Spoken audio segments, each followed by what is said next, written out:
Smart Ideas avec BNP Paribas. Découvrez des entreprises à impact positif.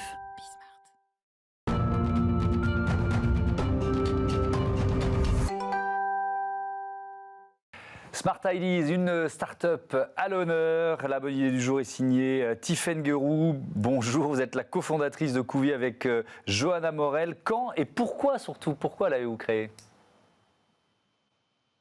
Bonjour, alors on a créé tout simplement parce qu'il y a eu une interdiction des couverts en plastique qui a été annoncée une première fois en 2016 et qui est passée là récemment au 1er janvier 2021.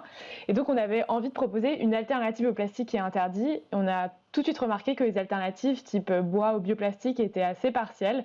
Le bioplastique ne se dégrade pas, le bois vient souvent de l'autre bout du monde, il n'est pas très gourmand, râpeux en bouche, et donc on a eu l'idée d'inventer ces couverts qui sont 100% français et qui sont des petits biscuits qui permettent vraiment de manger son repas et à la fin on mange son couvert. Je vous fais une petite démo comme si c'est plus parlant.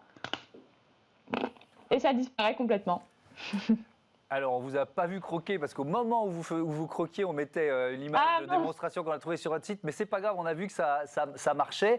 Ça a pris du temps. C'est comme ça, vous avez le temps de croquer un peu, de mâcher, de digérer. Non, sérieusement, combien ça vous a pris en recherche et développement pour arriver à ce produit ?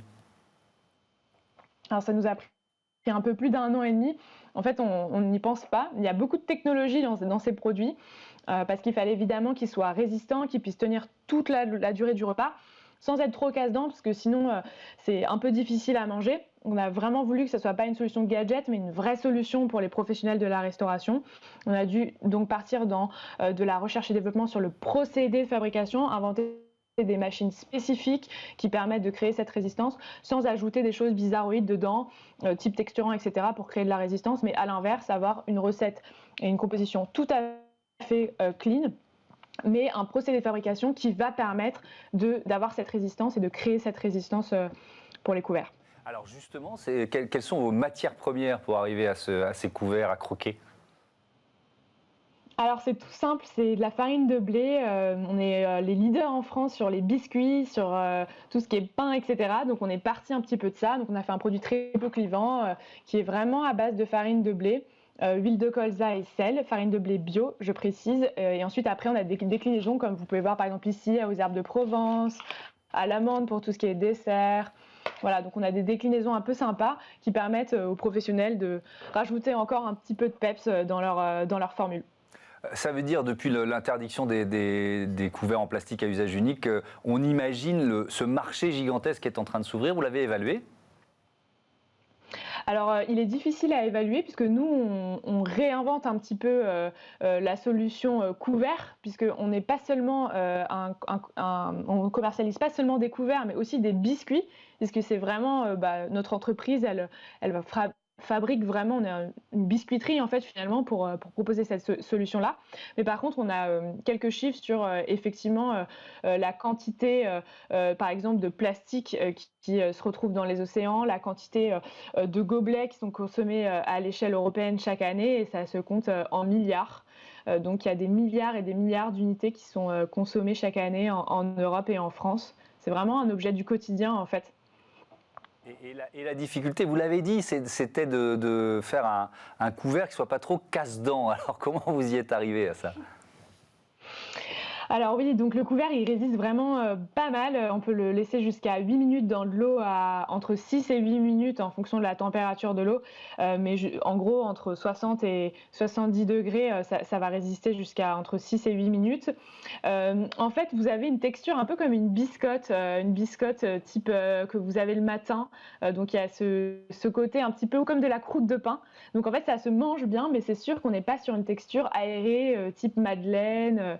C'est assez compact, mais après on le mange aussi avec son repas, donc ça pose pas de problème. Simplement, effectivement, c'est pas quelque chose d'aérien, quoi. Et pour celle qui est neutre, puisque j'ai vu que vous aviez dans vos produits, on pouvait choisir des couverts avec du goût. Celles qui ont le goût neutre, c'est quoi ? Ça se rapproche justement du pain, de la biscotte ? Oui, c'est ça, exactement. Ça va vraiment, comme la composition, c'est farine de blé, huile de colza, sel. On est vraiment sur l'univers de la biscotte, du pain, du grissini. Voilà, c'est un peu ce goût-là, effectivement. Dernier mot, comment vous voyez les mois à venir, là, cette année 2021? Vous avez des contrats, un marché qui s'ouvre? Oui, tout à fait. Alors en fait, on a pu bénéficier un petit peu du développement de la vente à emporter, puisque nous, on est une solution parfaite pour la vente à emporter et les repas mangés sur le pouce, nomade, etc. Donc on travaille de plus en plus avec des enseignes de la vente à emporter, mais aussi on développe une clientèle, tout ce qui est vente à emporter, mais au sein des magasins type supermarché. Donc on a tous ces marchés-là à explorer. Et ensuite, après, on vend aussi aux particuliers, donc tout simplement pour toutes les fêtes d'anniversaire ou les pique-niques, voilà, ce type d'événements-là. Merci beaucoup, merci Tiffaine Guéroux et bon vent à Couvy. Voilà, c'est la fin de cette émission. Vous pouvez nous retrouver évidemment sur bismart.fr ou alors sur les box 9h midi, 20h30. Salut à toutes et à tous.